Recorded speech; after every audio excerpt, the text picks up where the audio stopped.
Well, what's up, Guardians? Peace and Grease here, and it's time to talk about Act 2 of Heresy, the Good, the Bad, and the Ugly. Let's start with the story first. It's no secret that Act 1's story was really kind of disappointing and extremely short. It felt like 10 minutes and you had done everything pertaining to the story in Act 1. And by the time it was all said and done, it felt like you hadn't accomplished a damn thing. Well, Act Two's definitely the complete opposite of that. Definitely more involved, more steps, more activities. So a much better job on Act Two than in Act One. It's really Act Two is the story that Act One should have been, but sadly wasn't. Along with Act Two, we also received a really cool cinematic. Not my favorite cinematic in Destiny 2's history, but still extremely well done and still really cool. At the same time, we received a new activity called the Court of Blades, which, for those of you D1 players, it's in the same location as the Court of Oryx. And along with that, we received 5 new weapons to hunt: the bow, glaive, sidearm, SMG, and fusion rifle. Now, I said it in my review of Act 1, and I'm going to repeat myself here in my review of Act 2. These are still some of the coolest designed weapons that I can recall in Destiny 2's recent memory. I think whoever is in charge of doing weapon designs, superb job, chef's kiss. I love the way that these weapons look. Now, these weapons can drop masterwork as well as adept, depending on the level that you choose. Now, interestingly enough, our ghost still has not said a word. No dialogue for our ghost for Act 1 or Act 2, and Bungie has released no statement as far as what's going on with the voice actor, so mum's the word on their end, so we're going to have to wait and see. Interestingly enough, we did receive an additional reward track on the slab, which is great news. I finished the reward track in Act 1, and so Act 2 drops, and here we get another track, reward track. This is awesome, because this is something I definitely struggled with previous seasons and episodes. Once I got through the reward track, I was just kind of like, yep, that's it. So definitely a good move on Bungie's part there. Now, we did receive Guardian Games at the same time of Act 2, and I know there's going to be some poor, pedantic fool out there who wants to say, actually, Guardian Games isn't part of the Act 2. The dungeon isn't part of Act 1. I don't give a rat's ass, man. If you think I'm going to waste people's time with a 10, 20-second video review of Guardian Games, you're gravely mistaken, dude. I don't care if it was part of it or not. It came out at the same time, so go boo-boo, whine, and cry to somebody else, right? Dislike the video, move on with your life, because I sure as hell am. And last I checked, it's my channel, so... Okay, so Guardian Games. The biggest problem with Guardian Games is the weapons. Now, hear me out.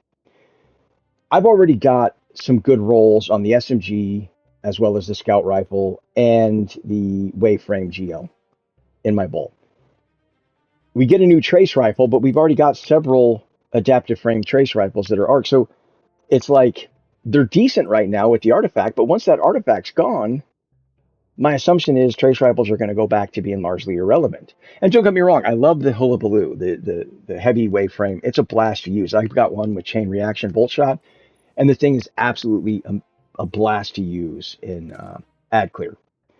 Other than that, I've already got the skimmer, so the only thing that leaves for me personally is the shader Godly Array. And don't get me wrong, it's a badass shader. I love it.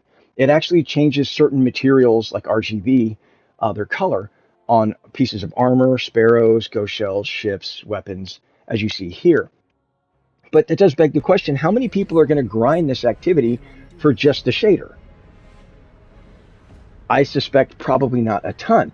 Don't get me wrong, I love the shader, just like I love the photo finish shader, which those of you that know that shader, it actually changes any lights on weapons or armor or ghost shells, ships, sparrows. It actually are kind of RGBs, the lights on them. So having another one that actually changes material rather than lights is actually a really nice touch. You can actually probably combine those in some ways, potentially. But I digress. This is something I've been saying for years. What Bungie should be doing is taking the oldest armor sets, the armor ornaments from Everburst and throw those into the loot pool of the corresponding event. In this case, Guardian Games, take the oldest Guardian Game armor set in Eververse. Nobody's buying it. Take the ornaments, throw them in the loot pool of Guardian Games. While you're not going to make any money on it because people are going to buy the armor set, they're going to buy the latest and greatest. They're not buying the oldest one. This is going to encourage player engagement.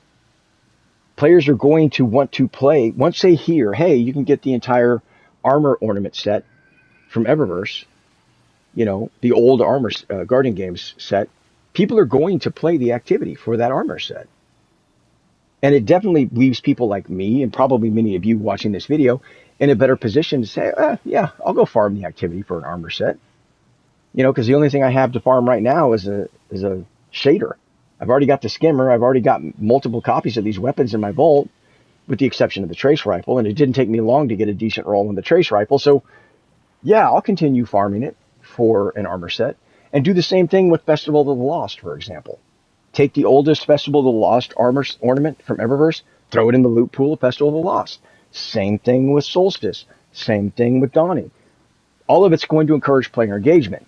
But I know that's easier said than done, because I'm certain more of the money-hungry individuals at Bungie that are in charge will probably not let that happen if they think they can make a dime.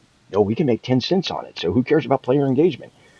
I hope I'm wrong, but yeah, we'll just kind of leave it at that. So let me know what you think down in the comment section below. What was your favorite thing in Act 2? And until next time, peace out.